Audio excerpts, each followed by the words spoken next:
এক রাতে আমি আমার স্বামীকে দুধ খাওয়াচ্ছিলাম, তখনই আমার যুবক ভাইপো আমাদের ঘরে চলে এলো এবং তাকে দুধ খেতে দেখে জিজ্ঞাসা করতে লাগল, চাচা, আপনি ছোট বাচ্চাদের মতো দুধ কেন খাচ্ছেন? যদি আপনি খারাপ না মনে করেন তাহলে আমাকেও কিছু দুধ দিতে পারেন। আমি যেই হ্যাঁ বললাম, সে তৎক্ষণাৎ আমার বুকে নেমে গেল। নমস্কার বন্ধুরা, আমার নাম কণিকা। আজকের এই রোমাঞ্চকর গল্পে আপনাদের সবাইকে স্বাগতম। আমার বিয়ে হয়েছিল এমন একজন মানুষের সাথে যিনি বয়সে আমার চেয়ে অনেক বড় ছিলেন। তার নাম ছিল সাহিল। যখন আমার বয়স ছিল ২০ বছর, তখন তার বয়স ছিল ৪০ বছর। তিনি আমার একদমই পছন্দের ছিলেন না। তাকে দেখলেই আমার প্রচণ্ড রাগ হতো এবং আমার ধৈর্য শেষ হয়ে যাচ্ছিল।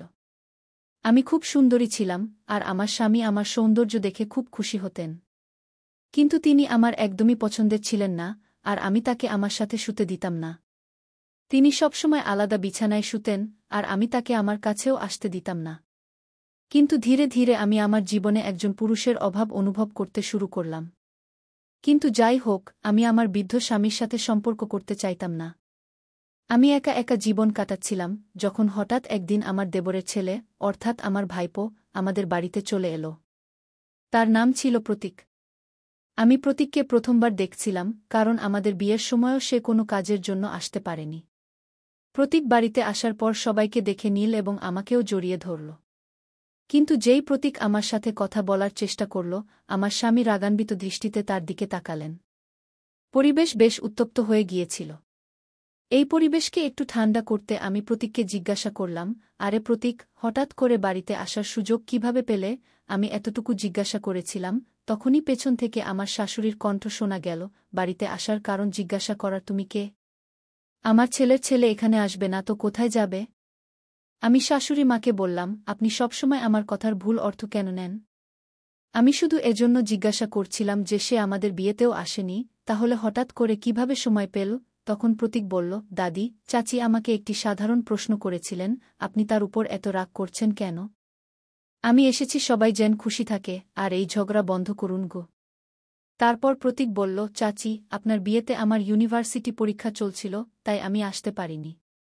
কিন্তু আমি মনে মনে চেয়েছিলাম যে আমি আপনার বিয়েতে আসব। দুঃখের বিষয় তা হয়নি। কিন্তু এখন আমি চলে এসেছি, তাই চাচির সাথে সব আদরত্ন করে নেব। আর যখন আমার মন ভরে যাবে তখনই এখান থেকে যাওয়ার কথা ভাবব। এটা শুনে সবাই হাসতে লাগল। কিন্তু প্রতীক এখানে কতদিন থাকবে তা আমি তাকে জিজ্ঞাসা করিনি। কিন্তু যেভাবে শাশুড়ি মা আমার উপর চটে গিয়েছিলেন, তাই আর কোনো প্রশ্ন করার সাহসই হয়নি। কিছুক্ষণ পরে প্রতীক ফ্রেশ হয়ে এলো, তখন শাশুড়ি মা আমাকে তার জন্য নাস্তা নিয়ে আসতে বললেন। আমি নাস্তার ট্রে নিয়ে প্রতীকের কাছে যাচ্ছিলাম, তখন হঠাৎ আমার পা পিছলে গেল এবং আমার হাত থেকে ট্রে ছুটে গিয়ে প্রতীকের উপর পড়ে গেল। এখন তো আমার শাশুড়ি মা খুব চটে গেলেন। তিনি বললেন, তৎক্ষণাৎ প্রতীকের কাপড় পরিষ্কার কর। জানি না কোনো জন্মের বদলা নিচ্ছ সে থেকে, যে পুরো ট্রেই তার উপর ফেলে দিলে। আমার স্বামী তখন বাড়িতে ছিলেন না, তিনি কোনো কাজে বাইরে গিয়েছিলেন। শাশুড়ি মায়ের ডাক শুনে আমি ভয়ে ভয়ে তৎক্ষণাৎ রান্নাঘরে গেলাম এবং রান্নাঘর পরিষ্কারের কাপড় নিয়ে এলাম। আমি শাশুড়ি মাকে জিজ্ঞাসা করলাম, আমি কি প্রতীকের কাপড় পরিষ্কার করব? তিনি বললেন, যখন সব ধ্বংস তুমিই করেছ, তখন পরিষ্কারও তো তুমিই করবে, না?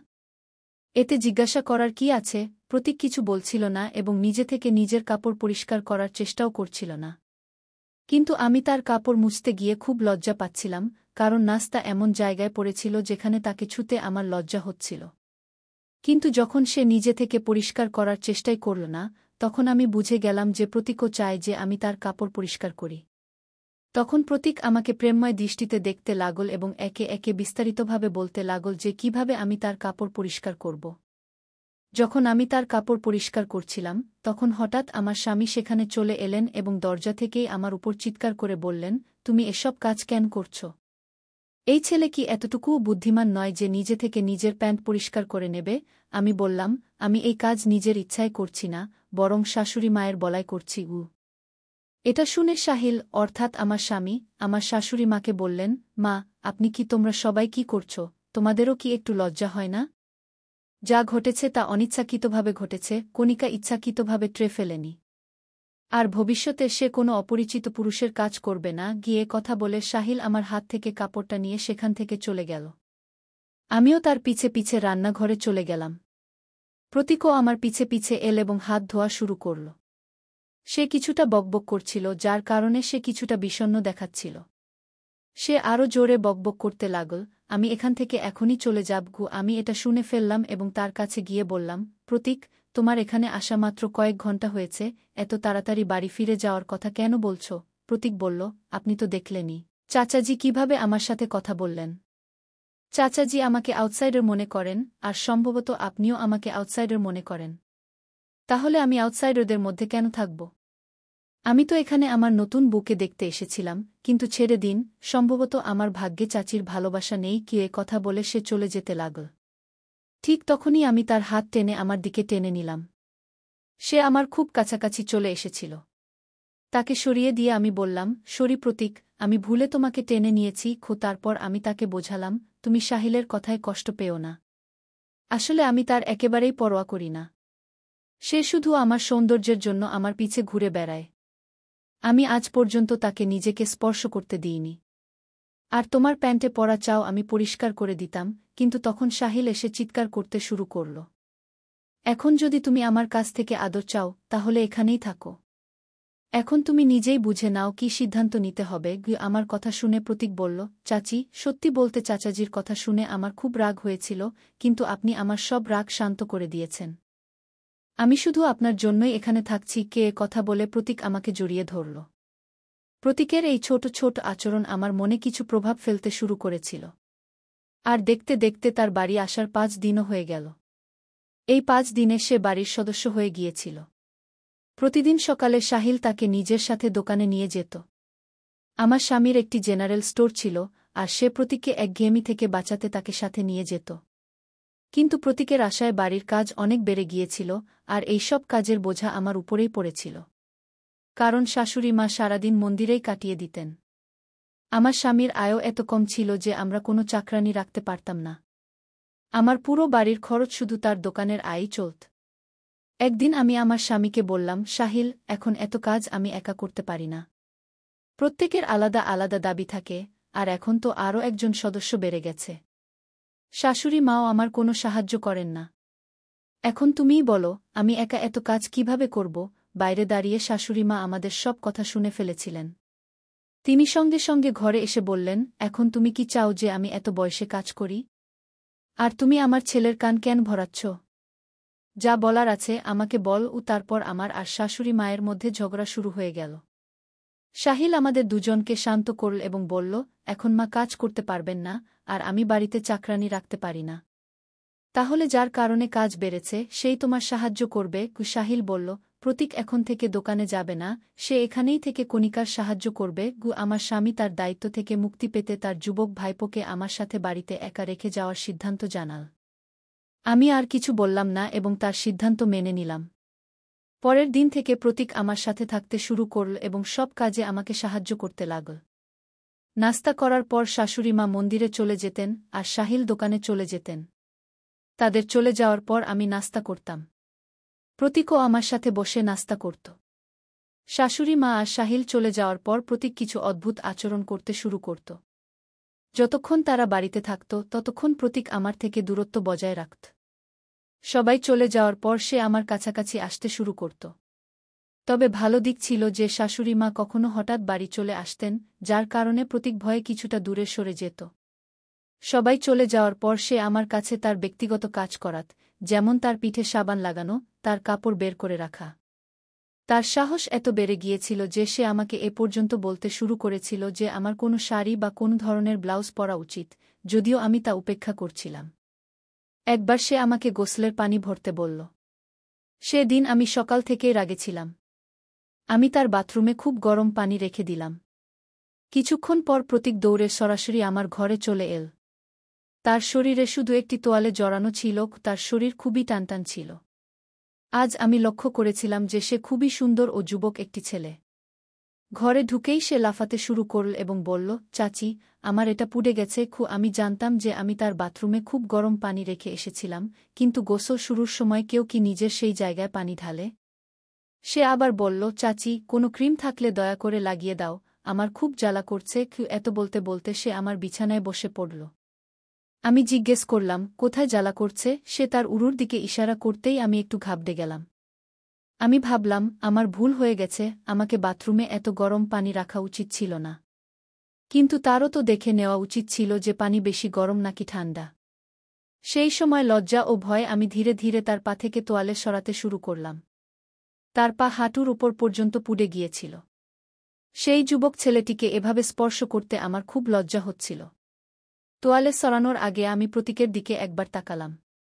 তার শয়তানি চোখ দেখে আমি সেখান থেকে সরে গেলাম এবং তাকে বললাম, প্রতীক, তুমি মিথ্যা বলছ, এটা সব তোমার নাটক, না? এতে সে বলল, চাচি, আমি তোমার কাছ থেকে সত্য শুনতে চেয়েছিলাম, তুমি কি ইচ্ছে করে আমার জন্য গরম পানি রেখেছিলে? আমি এতটা বোকাও নই যে পানি না দেখে গোসল করতে বসে যাব। আমি শুধু জানতে চেয়েছিলাম, তোমার মনে আমার জন্য রাগ নাকি চিন্তা আছে। আমি তো আমার চাচির সঙ্গে ছোট্ট একটা মজা করছিলাম। প্রতীকের এই কথা শুনে আমার তার উপর খুব রাগ হল। ঠিক তখনই সে আমার হাত ধরে নিজের দিকে টেনে নিল এবং আমার চোখের দিকে তাকিয়ে বলল, চাচি, আমি তোমাকে কেমন লাগি? তার প্রশ্নটা আমার কাছে বেশ অদ্ভুত লাগল। আমি বললাম, প্রতীক, তুমি কি পাগলামি করছ? এটা ভুলো না যে আমি তোমার চাচি। আমার হাত ছেড়ে দাও, না হলে আমি তোমার চাচাকে তোমার বিরুদ্ধে অভিযোগ করব এবং তিনি তোমার এই আচরণের জন্য তোমাকে বাড়ি থেকে বের করে দেবেন। কুপ্রতীক বলল, চাচা আমাকে বাড়ি থেকে বের করতে পারবে না। কুপ্রতীকের ধরা আরও শক্ত হচ্ছিল। সে আমার এত কাছে চলে এসেছিল যে আমার স্বামীও কখনো এত কাছে আসেননি। প্রতীকের কারণে আমার শক্তি খুব কমে যাচ্ছিল এবং তখনই সে আমার কানে প্রেমময় কথা বলতে শুরু করল। এখন আমি একদম নিস্তেজ হয়ে যাচ্ছিলাম। ঠিক তখন বাইরে থেকে শাশুড়ির আওয়াজ এল, বউ, বাইরে আসো। আজ জীবনে প্রথমবার আমার শাশুড়ির আওয়াজ খুব মিষ্টি ও শান্তিদায়ক লাগল, কারণ এই আওয়াজের জন্যই আমি প্রতীকের কবল থেকে মুক্তি পেলাম। শাশুড়ির আওয়াজ শুনেই প্রতীক আমাকে ছেড়ে দিল। একবার সাহিল বাড়ি এলে আমি ঠিক করলাম যে আমি তার কাছে তার সবজির অভিযোগ করবই। রাতে ঘুমানোর আগে সাহিল আমাকে জিজ্ঞেস করল, এখন তো তোমার কাজের বোঝা অনেক কমে গেছে। প্রতীক তো তোমাকে সাহায্য করে না? আমি সাহিলকে কিছু বলতে যাচ্ছিলাম, ঠিক তখনই প্রতীক আমাদের ঘরে ঢুকে সাহিলকে জিজ্ঞেস করল, চাচা, আপনি ছোট বাচ্চার মতো দুধ কেন খাচ্ছেন? এতে আমি বললাম, তোমার চাচার ক্যালসিয়ামের অভাব আছে, তাই তিনি রোজ রাতে দুধ খান। তোমার এতে কোনো সমস্যা আছে? এই রাতের সময়টা আমাদের স্বামী স্ত্রীর জন্য। তুমি আমাদের মধ্যে আসো না। ঘরের লাইট বন্ধ করে দাও এবং এখান থেকে চলে যাও। এত বলেই আমি প্রতীককে আমার ঘর থেকে বের করে দিলাম। আমি যা বললাম তা শুনে সাহিলের মুখে হাসি ফুটে উঠল। সে আমাকে খুব স্নেহের দৃষ্টিতে দেখতে লাগল। আমি তার কাছে গিয়ে খুব আদর করে তাকে দুধ খাওয়াতে লাগলাম। দুধ খেতে খেতে সাহিল আমার কোলে ঘুমিয়ে পড়ল। পরদিন সকালে উঠে আমি রান্নাঘরে যাচ্ছিলাম, হঠাৎ প্রতীক আমার হাত ধরে তার ঘরে টেনে নিল। সে আমাকে খুব শক্ত করে ধরে রেখেছিল। তার এই নিচু কাজ দেখে আমি বললাম, প্রতীক, এ কি বেয়াদবি? পরের 5 সেকেন্ডে যদি তুমি আমার হাত ছেড়ে না দাও, আমি জোরে চিৎকার করব এবং চাচাকে ডাকব। প্রতীক বলল, চাচি, তুমি মাইক নিয়েও আসো। তবু চাচা উঠবেন না, কারণ তার স্ত্রী তাকে ঘুমের ওষুধ মিশ্রিত দুধ খাওয়িয়েছে। তাই সে উঠবে না। প্রতীকের এই কথা শুনে আমি হতবাক হয়ে গেলাম। সে তার মোবাইলে আমাকে একটি ভিডিও দেখাল এবং বলল, এটা দেখো চাচি, আমি তোমাকে দুধে ঘুমের ওষুধ মিশাতে দেখেছি। শুধু এটাই নয়, আমি তোমার আরও অনেক কাজের ভিডিও বানিয়েছি। যদি চাচা এই সব ভিডিও দেখে ফেলেন, তাহলে তোমার কি হবে? এত বলেই সে তার শয়তানি হাসি হাসতে লাগল। সাহিল যেন আমার কাছে না আসে, তাই আমি চুপি চুপি তার দুধে ঘুমের ওষুধ মিশিয়ে দিতাম। সেই ভিডিও দেখিয়ে প্রতীক আমাকে ব্ল্যাকমেল করতে শুরু করেছিল এবং এই অজুহাতে আমি প্রতীকের সাথে ঘনিষ্ঠতা বাড়ানোর চেষ্টা করছিলাম। আমি তাকে ভালো মনে করতাম, কিন্তু সে ছিল খুবই ধূর্ত। এখন প্রতীকের সাথে মিষ্টি মিষ্টি কথা বলার আমার আর কোনো উপায় ছিল না। তাই আমি তার গলায় হাত দিয়ে দাঁড়িয়ে বললাম, আরে প্রতীক, আমি তো শুধু মজা করছিলাম। তুমি যেদিন থেকে এখানে এসেছ সেদিন থেকে আমি তোমার কাছাকাছি আসতে চেয়েছি, কিন্তু সুযোগ পাচ্ছিলাম না। আর আজ দেখো, কত ভালো সুযোগ এসে গেছে। আমি তাকে এত মধুরভাবে কথা বলছিলাম যে সে আমার কথায় বিশ্বাস করে ফেলল। সে বলল, চাচি, আমিও বাচ্চাদের মতো দুধ খেতে চাই। তুমি কি আমাকে বাচ্চাদের মতো দুধ খাওয়াবে? আমি বললাম, হ্যাঁ, কেন না। এত বলেই আমি তাকে দুধ খাওয়ানো শুরু করলাম। কিছুক্ষণ পর আমি তার ঘর থেকে বেরিয়ে এলাম। পরদিন সাহিল আবার প্রতীককে দোকানে নিয়ে গেল। কিন্তু আমার প্রতীকের উপর একদমই বিশ্বাস ছিল না। যদি সে ভুলেও সাহিলের সামনে মুখ খুলে দেয়, তাহলে আমার বিপদ আসবে। তাদের দোকানে যাওয়ার কিছুক্ষণ পরই আমিও আমাদের দোকানে পৌঁছে গেলাম, কারণ আমাকে প্রতীকের উপর নজর রাখতে হবে। যখন আমি দোকানে পৌঁছালাম তখন সেখানে কাউকে দেখতে পেলাম না। তাই আমি দোকানের ভিতরে চলে গেলাম। ভিতরে আমি একটি বেসমেন্ট দেখলাম যা আমি আগে কখনো দেখিনি। কিন্তু ভিতর থেকে কারো কথা শুনতে পাচ্ছিলাম। সিঁড়ি না থাকায় আমি ভিতরে যেতে পারছিলাম না, তাই আমি কান লাগিয়ে শুনতে লাগলাম। ভিতর থেকে সাহিল ও প্রতীকের কথা শুনতে পেলাম। সাহিল প্রতীককে জিজ্ঞাসা করছিল কখন তার জ্ঞান ফিরবে। দ্রুত এর চিকিৎসা কর এবং টাকা নিয়ে এই মেয়েটিকে নিয়ে এখান থেকে চলে যাও। ও আমি ভাবলাম এরা কোনো মেয়ের কথা বলছে। তখনই আমি প্রতীককে বলতে শুনলাম সে সাহিলকে জিজ্ঞাসা করছিল, তুমি এই মেয়ের মুখ আমাকে কেন দেখাচ্ছ না? আর এই মেয়েকে? তার প্রশ্নে সাহিল তাকে ধমকে চুপ করিয়ে দিল। প্রতীক আমার সম্পর্কে আমার স্বামীকে কিছু বলেছে এমনটা আমার মনে হচ্ছিল না। তখনই আমি ভিতর থেকে তাদের বের হওয়ার শব্দ পেলাম। আমি তড়িঘড়ি দোকান থেকে বাড়ির দিকে দৌড়ে গেলাম। বাড়ি পৌঁছেই আমি পরিকল্পনা করলাম যে রাতে সাহিলকে ঘুমের ওষুধ না দিয়ে আমি প্রতীকের ঘরে যাব এবং প্রতীকের উপর আমার সাথে জোরজবরদস্তির অভিযোগ তুলব। এরপর সাহিল প্রতীককে চিরতরে বাড়ি থেকে বের করে দেবে। সন্ধ্যায় যখন সাহিল বাড়ি এল তখন আমি তাকে শাশুড়িমার ঘরে যেতে দেখলাম। তার ঘরে যাওয়ার সময় আমি সাহিলের মুখে চিন্তা দেখতে পেলাম। সে ভিতরে যেতেই আমি দরজায় কান লাগিয়ে তাদের কথা শুনতে লাগলাম। সাহিল মাকে বলছিল, মা তুমি আমাকে সারাদিন এত কল করছো কেন? এমনকি ভূমিকম্প এসে গেছে। শাশুড়িমা বললেন, এটাকে ভূমিকম্প না বলে আর কি বলবো? তোমার বিয়েকে পুরো 1 মাস হতে চলেছে কিন্তু এখনও তোমার বউ কোনো সুখবর দিল না। তুমি পুরুষ নাকি কিছুই না? যদি সে শিগগির প্রেগন্যান্ট না হয় শাশুড়িমা কিছু বলতে যাচ্ছিলেন এমন সময় পেছন থেকে প্রতীক ও চাচি কি বলে ডাকল। প্রতীকের আওয়াজ শুনে শাশুড়িমা চুপ হয়ে গেলেন। আমার পরিকল্পনা অনুযায়ী রাতে আমি সাহিলকে ঘুমের ওষুধ দিলাম না। সাহিল ঘুমোতে যেতেই আমি প্রতীকের ঘরে গেলাম এবং তাকে আদর করে জড়িয়ে ধরে বললাম, আমি তোমার সাথে যে প্রতিশ্রুতি দিয়েছিলাম তা রাখছি। এখন আমি তোমার। প্রতীক যেই আমার কাছাকাছি আসতে লাগল অমনি আমি জোরে জোরে চিৎকার করতে লাগলাম, বাঁচাও, কেউ তো বাঁচাও। আমার আওয়াজ শুনে সাহিল দৌড়ে এসে বলল, দেখো তোমার ভাইপো আমার সাথে জোরজবরদস্তি করার চেষ্টা করেছে। একে এখনই বাড়ি থেকে বের করে দাও। সাহিল আমার কাছে এসে একটি চড় মারল এবং বলল, প্রতীক আজ দুপুরেই সব বলেছে। আমি জানতে পেরেছি যে তুমি আমাকে ঘুমের ওষুধ দিচ্ছ। এখন আমি আর প্রতীক দুজনেই তোমার উপর ভালোবাসার বৃষ্টি করব। এত বলেই তারা দুজনেই আমার উপর ঝাঁপিয়ে পড়ল। এমন সময় বাইরে পুলিশের গাড়ির আওয়াজ শোনা গেল। কিছুক্ষণের মধ্যেই পুলিশ ঘরের ভিতরে চলে এল। আগে থেকেই আমার প্রতীকের উপর সন্দেহ ছিল। সেই সন্ধ্যায় শাশুড়িমা ও আমার স্বামীর কথা শুনে আমি আরও বেশি চিন্তিত হয়ে পড়লাম যে তারা দুজনেই আমাকে দ্রুত প্রেগন্যান্ট করে আমার থেকে কি লাভ পেতে চায়। তবে আমি নিশ্চিত ছিলাম যে এই বাড়িতে আমার জীবনের ঝুঁকি আছে। তাই আমি আগেই পুলিশকে ফোন করেছিলাম। পুলিশ তাদের দুজন দুষ্কৃতী ও শাশুড়িমাকে গ্রেফতার করল। এরপর আমি পুলিশের সাথে আমাদের দোকানে গেলাম। সেখানে আমরা একটি ঘুমন্ত মেয়েকে পেলাম যার মুখ সম্পূর্ণ ঢাকা ছিল। আমি যেই মেয়েটির শরীর থেকে কম্বল সরালাম আমার পায়ের নিচ থেকে মাটি সরে গেল। কারণ সেই মেয়েটি আর কেউ নয়, আমার ডাক্তার বোন। ডাক্তাররা তার পরীক্ষা করে জানা গেল যে সে কোমায় আছে। সাহিল আমার বোনের স্বামী ছিল। তাদের বিয়ের কয়েকদিন পরই সাহিল অভিযোগ করেছিল যে আমার বোন পালিয়ে গেছে। বর বোনের পালানোর কারণে আমার জীবন নষ্ট হয়ে গেছে এমন কথা বলে সাহিল আমার বাবাকে আমার কাছে প্রস্তাব দিয়েছিল। যখন পুলিশ সাহিলের বক্তব্য রেকর্ড করেছিল তখন জানা গেল যে সেই দুষ্ট বুড়ি আমার বাবার সম্পত্তি দখল করার জন্য আমার বোনের উপর অনেক অত্যাচার করেছিল। কিন্তু সে এই বলে সেই দুষ্টদের থেকে নিজেকে মুক্ত করার চেষ্টা করেছিল যে আমি তাদের সৎ মেয়ে এবং সব সম্পত্তি আমার ছোট বোনের নামে আছে। প্রতীক একটি ছোট গ্রামে একটি ছোট ক্লিনিক চালানো ডাক্তার ছিল যাকে আমার বোনের চিকিৎসার জন্য আনা হয়েছিল এবং এটি এই 3 জনের মিলিত ষড়যন্ত্র ছিল। সেই 3 জন অপরাধীকে আদালত যাবজ্জীবন কারাদণ্ড দিয়েছিল এবং এইভাবে আমার বোন এবং আমার প্রাণ বেঁচে গেল। কমেন্ট করে অবশ্যই জানাবেন যে আপনি এই গল্পটি কেমন পছন্দ করেছেন। যদি আপনি এই গল্পটি পছন্দ করেন তবে এটি লাইক করুন এবং আপনার বন্ধুদের সাথে শেয়ার করুন। ভবিষ্যতে এমন রোমাঞ্চকর গল্পের জন্য আমাদের চ্যানেল সাবস্ক্রাইব করুন এবং বেল আইকন টিপতে ভুলবেন না। সবাই নিজের এবং নিজের পরিবারের যত্ন নিন। ধন্যবাদ।